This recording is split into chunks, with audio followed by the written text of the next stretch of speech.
Halo teman-teman semua, eee, kembali lagi dengan saya.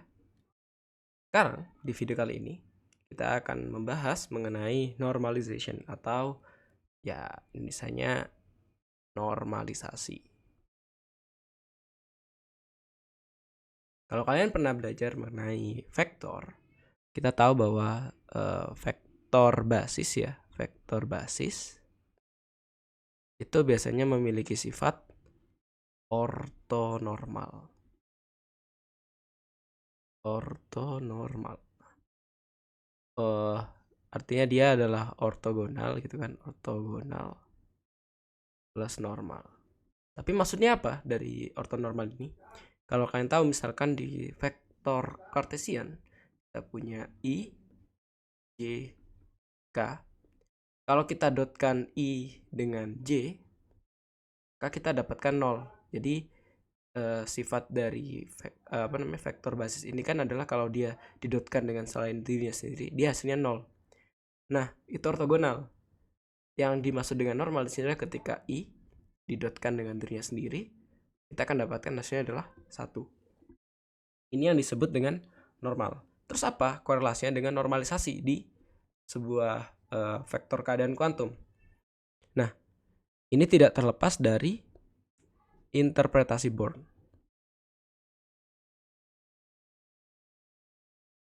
Jadi, interpretasi Born ini sendiri itu adalah interpretasi kuantum yang menyatakan bahwa wadah dari fungsi gelombang itu adalah distribusi peluangnya. Distribusi peluang.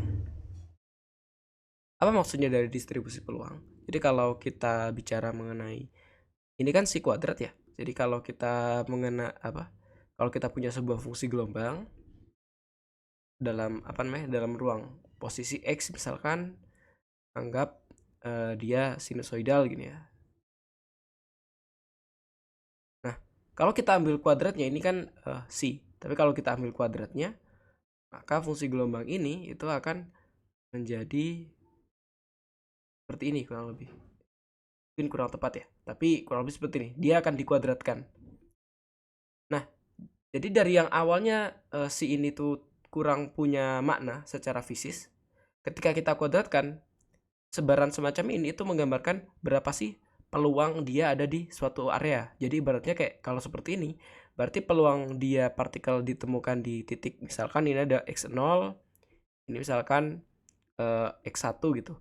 Nah, kita bisa bilang bahwa peluang dia ditemukan di x0 itu akan lebih besar dari peluang dia ditemukan di x1. Ini adalah interpretasi Born. Tapi dari mana dapat ide semacam ini? Ini bisa kita mungkin hubungkan dengan fakta kalau kita punya persamaan gelombang untuk misalkan cahaya gitu ya. Kalau kita punya fungsi Y gelombang untuk cahaya misalkan, maka kuadrat dari Y sendiri itu akan menggambarkan apa? Itu akan berkorelasi dengan amplitudo intensitasnya. Jadi kalau kita kuadratkan Y itu kita akan dapatkan sebaran intensitasnya. Bagaimana? Mungkin untuk reminder kalau kita punya double slit eksperimen, kalau kita cahaya gitu kan, di belakang ini kan kita akan dapatkan pola yang seperti ini ya, gelap terang gini ya. Ini kan kita akan dapatkan pola gelap terang. Nah, kalau kita kan dapat dari sini kita punya fungsi persamaan gelombangnya Y sama dengan sekian gitu kan. Nah, tapi untuk menggambarkan bagaimana intensitas ini terhadap misalkan dinding, maka kita kuadratkan gitu. Kita kuadratkan maka kita dapat intensitasnya.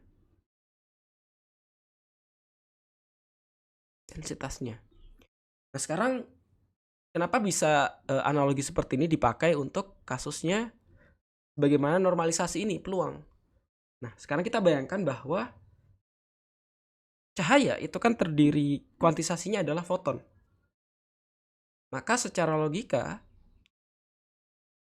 intensitas tinggi itu kan intensitasnya tinggi itu menggambarkan apa? Berarti kalau intensitasnya itu tinggi, dia menggambarkan bahwa banyak foton di situ kan? Banyak foton. Kan kalau intensitasnya rendah, otomatis berarti fotonnya dikit gitu kan? Fotonnya sedikit.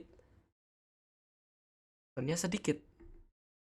Nah, berarti secara tidak langsung intensitas ini, konsep intensitas itu bisa mendapatkan interpretasi, bisa kita interpretasikan sebagai apa? Interpretasinya sebagai distribusi peluangnya. Distribusi peluang. Keberadaan, kalau konteksnya ini adalah keberadaan apa? Keberadaan foton gitu. Bahwa kalau intensitasnya tinggi itu menandakan apa? Oh, berarti di situ peluangnya banyak, ada foton.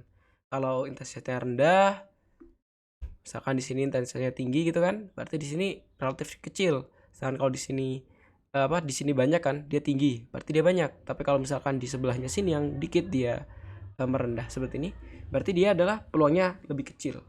Itu. Maka kalau kita hubungkan bahwa distribusi peluang, ya kalau kita hubungkan bahwa si kuadratnya itu adalah distribusi peluang,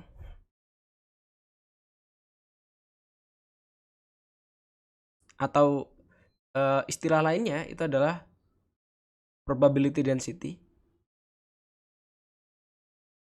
densitas probabilitas, maka kita nanti akan muncul lagi yang namanya syarat normalisasi. Bahwa kita akan sampai ke syarat normalisasi, yaitu bahwa si ini itu harus bernilai 1. Karena si sendiri ya, ini itu pendefinisiannya salah satunya adalah kalau dalam ranah, kalau interpretasi di ranah kontinu, dia adalah kuadrat dari berikut. Tapi kenapa dia harus nilai 1? Kita kembalikan ke peluang gitu kan. Kalau kita mencari, kan ini distribusi peluang ya, si kuadrat itu ada distribusi peluang gitu kan. Nah, maka kalau si kuadrat ini kita integralkan terhadap ruang, maka apa? Kita akan mendapatkan apa kalau kita mencari integralnya, berarti kan? Kalau kita cari integral secara ini, berarti apa? Berarti integralnya ini bicara adalah peluang menemukan partikel.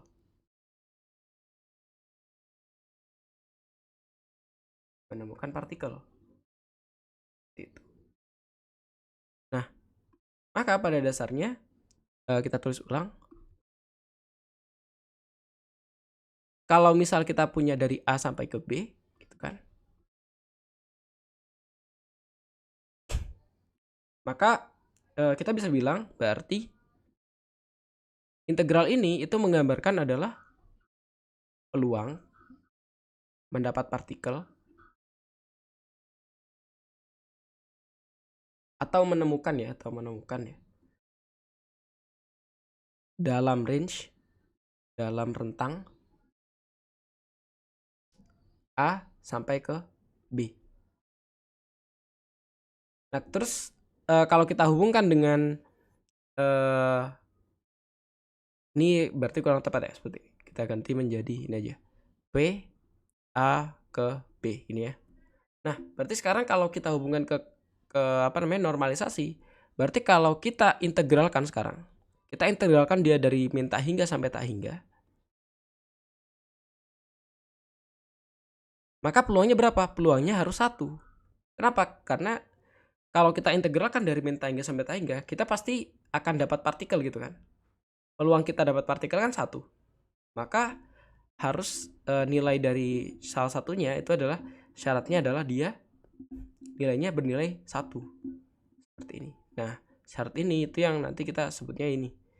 Jadi ketika sebuah state dari sebuah keadaan kuantum itu kita ya inner product kan dengan keadaan tersebut juga gini, itu harus nilainya 1. Artinya apa? Kita pasti dapat partikel gitu dalam rentang tak hingga sampai min tak hingga. Nah, dari sini juga kita dapat sifat lain bahwa sebuah fungsi gelombang itu harus bersifat apa? Square integrable. Jadi